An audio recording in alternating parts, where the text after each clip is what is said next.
आज बळीराज सेना आणि कुणबी एकीकरण समिती महाराष्ट्र राज्य यांच्या संयुक्तपणे आम्ही इथे पत्रकार परिषद घेतली आणि या पत्रकार परिषदेमध्ये देशात होऊ घातलेल्या लोकसभेच्या रिंगणात आम्ही उतरतोय हे जाहीर करताना 11 उमेदवारांची लिस्ट आम्ही तुमच्या समोर ठेवलेली आहे।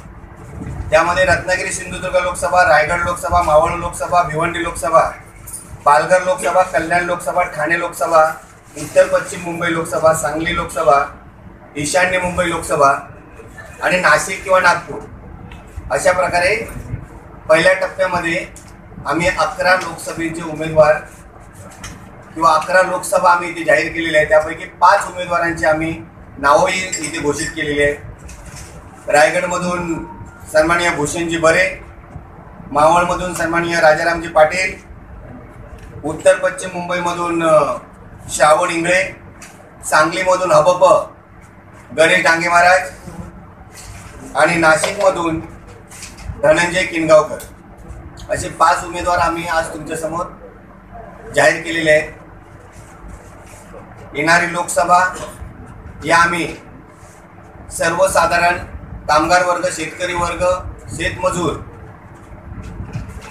कष्टकरी अशा सगळ्या बहुजन ओबीसी समाजाला घटकांना सगळ्या छोट्या मोठे शेतकऱ्यांसाठी लढत असलेल्या संघटनांना एकत्र घेऊन या निवडणुकीला आम्ही सामोरे जात आहोत। ज्या ज्या प्रांतामध्ये जे जे उत्पादन होत आहे त्यावर प्रक्रिया करणारे उद्योग व्यवसाय तिथे आणावे यासाठी आमची भूमिका असणार आहे।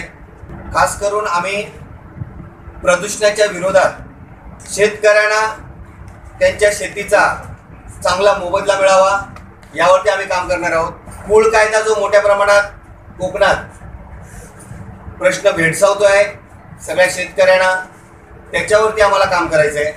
बेरोजगारी आहे मोठ्या प्रमाणात वाढते त्याच्यावरती आम्हाला काम करायचं आहे। उद्योग जे मुंबईसारख्या शहरांमध्ये, ठाण्यासारख्या शहरांमध्ये उद्योग आहे खास करून मुंबईमधून हे सगळे आपल्या राज्याच्या बाहेर जात आहे ते कसे थांबतील याच्यावरती आम्हाला काम करायचं आहे। एकंदरीत अशा प्रकारे असा अजेंडा घेऊन आम्ही पक्षाचा पुढे जातो। नाही, आज आम्ही तुम्हाला सांगितल्याप्रमाणे आज आम्ही नारळ फोडलेला आहे। आम्ही कुठल्या पक्षाबरोबर युती करावी किंवा कुठल्या पक्षाबरोबर जावं हे आम्ही विचारही केलेला नाही। आम्हाला स्वतंत्रपणे जायचं आहे लोकांमध्ये, आमची भूमिका लोकांपर्यंत पोहोचवायची आहे, घरोघरी पोहोचवायची आहे आणि त्यासाठी आम्ही कुठल्याही कोणाबरोबर जाणं किंवा कोणाबरोबर आमच्या हे करणं, युती करणं आमचा विषयच नाही। आम्हाला स्वतंत्रपणे लढायचं आहे एवढं आम्हाला आज माहिती आहे। कोकणामध्ये चांगले चांगले नेते होऊन गेले पण त्याने कोकणाकडे अजिबात दुर्लक्ष केलेल्यासारखं आपण म्हणावं लागेल। आजही आहेत, होऊन गेले काही लोकांनी कोकण रेल्वेसाठी मधु दंडोदे वगैरे यांनी चांगलं काम केलं, परंतु आज असलेले नेत्यांपैकी एकालाही कोकणाच्या विकासाबद्दल किंवा कोकणी जनतेबद्दल अजिबात कसलं सुख सोयरं नाहीये। आणि म्हणून आम्ही त्या गोवा महामार्गाच्या बाबतीत आम्ही आमच्या अजेंडामध्ये विषय घेतलेला आहे गोवा महामार्गाचा। याच्यावरती आम्ही काम करणार आणि जर आम्ही सत्तेत आमचा एका, दुसरा, तिसरा जो कोण खासदार पुढे येणारे कोण आमदार असतील तर आम्ही जीव तोडून आमचे ते लोक त्याच्यावरती भांडणार आणि काम करणार।